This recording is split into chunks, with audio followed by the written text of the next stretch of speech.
नमस्कार। आज हम बात करने वाले हैं झुंपा लाहिरी के पहले उपन्यास द नेमसेक पर। ये 2003 में आया था। हमारे पास इस पर एक काफ़ी अच्छी पुस्तक समीक्षा है और हम कोशिश करेंगे कि इस उपन्यास की जो मूल भावना है, पहचान, अपनापन और वो सांस्कृतिक तालमेल के सवाल, उनको समझें। हाँ बिल्कुल।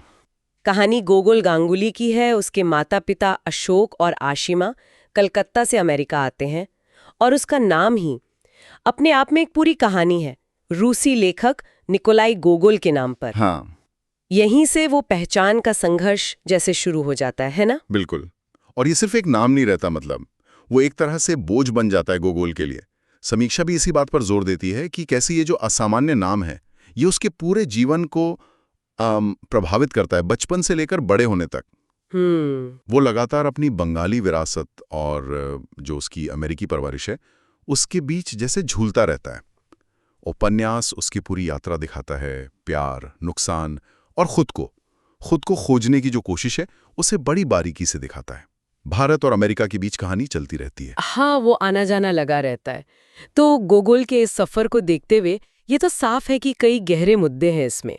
समीक्षा के हिसाब से कौन से विषय सबसे अहम लगते हैं? हाँ, कई परतें हैं इसमें। सबसे पहले तो वही पहचान और अपनेपन का सवाल। गूगल जो अपने नाम से असहज महसूस करता है ना, हाँ, वो असल में खुद को समझने की एक गहरी लड़ाई है। फिर आता है अप्रवासी अनुभव।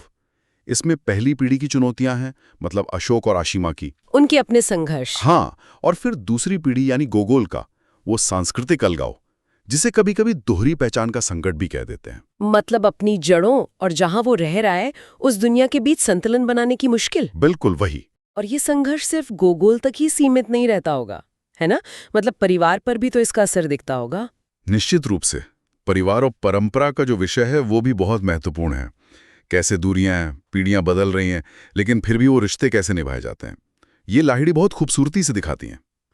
और हाँ, नाम और उसका अर्थ वो तो कहानी का जैसे केंद्र बिंदु ही है कि कैसे नाम हमारी पहचान को एक तरह से गढ़ सकते हैं। और आखिरी में वो सांस्कृतिक टकराव भी है। बंगाली रीति रिवाजों और अमेरिकी जीवन शैली के बीच तालमेल बिठाने की जो कोशिश है उसमें थोड़ी हंसी भी है, थोड़ा तनाव भी है। समीक्षा में लाहिड़ी के लिखने के अंदाज पर भी कुछ कहा गया है। उनकी शैली तो हमेशा बहुत प्रभावशाली मानी जाती है। हाँ बिल्कुल। उनकी शैली को समीक्षा सुरुचिपूर्ण और भावनात्मक रूप से सटीक बताती है। भाषा देखेंगे तो सरल है, लेकिन उसमें गहराई बहुत है।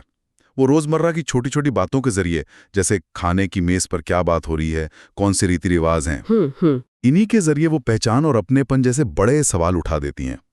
समीक्षा कहती है कि उनका अंदाज जो है वो अंतरंग लगता है, लेकिन कहानी एकदम सार्वभौमिक महसूस होती है।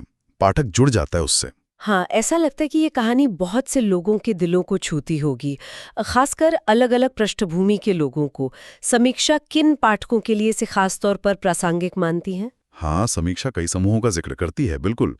जैसे पहली पीढ़ी के अप्रवासी हैं, वो शायद अशोक और आशिमा के अकेलेपन और उनकी यादों में खुद को देखें। हाँ, वो नॉस्टैल्जिया। हाँ, और दूसरी पीढ़ी के बच्चे जो गोकुल की तरह दो संस्कृतियों के बीच पले बड़े हैं, वो उसकी उलझनों और पहचान के संकट से जरूर जुड़ेंगे। अपनी कहानी लगेगी उन्हें। हाँ बिल्कुल।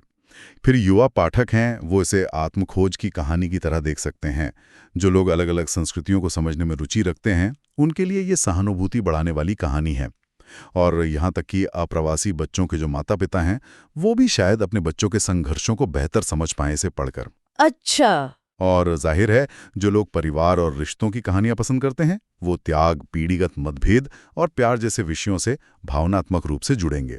तो मतलब भले ही कहानी बंगाली अमेरिकी अनुभव पर है, इसकी गूंज कहीं ज्यादा बड़ी है। इसकी अपील इतनी व्यापक क्यों लगती है? बिल्कुल, बात वही है। पहचान, घर और अपनेपन की तलाश तो हम सब करते हैं, किसी न किसी रूप में। हाँ, ये तो है। यही इस उपन्यास की सार्वभौमिकता है। समीक्षा के अनुसार इसकी जो भावनात्मक ईमानदारी है और सांस्कृतिक बारीकियां हैं, वो इसे दुनिया भर के अप्रवासी समुदायों से जोड़ती हैं। और हाँ, मीरा नायर की जो 2006 में फिल्म आई थी, उसने भी इसे और ज्यादा लोगों तक पहुंचाया। हाँ, वो फिल्म भी काफी चर्चित रही थी। तो कुल मिलाकर कह सकते हैं कि द नेमसेक सिर्फ एक कहानी नहीं, बल्कि पहचान की एक पहेली है, दो दुनियाओं के बीच संतुलन बनाने की कोशिश है और परिवार के जो जटिल रिश्ते होते हैं उनका एक आईना है। सही कहा आपने। ये दिखाता है कि कैसे बहुत साधारण सी चीजें भी, जैसे कि एक नाम, कितना गहरा अर्थ रख सकती हैं। हाँ। और ये भी कि पहचान कोई ऐसी चीज नहीं जो मिल गई बस, वो एक लगातार चलने वाला सफर है। हम सब कहीं ना कहीं गोगुल की तरह ही अपनी जगह, अपनी पहचान तलाश रहे होते हैं। और इस पूरी बातचीत से एक सवाल मेरे मन में आ रहा है। हाँ बिल्कुल। ये सोचने वाली बात है कि हमारी पहचान का कितना हिस्सा है जो हमारे नाम, हमारी विरासत से तय होता है, और कितना हमारी अपनी पसंद, हमारे अपने अनुभवों से बनता है। क्या इन दोनों के बीच हमेशा एक तनाव, एक खिंचाव बना रहता है, या फिर कोई संतुलन मुमकिन है?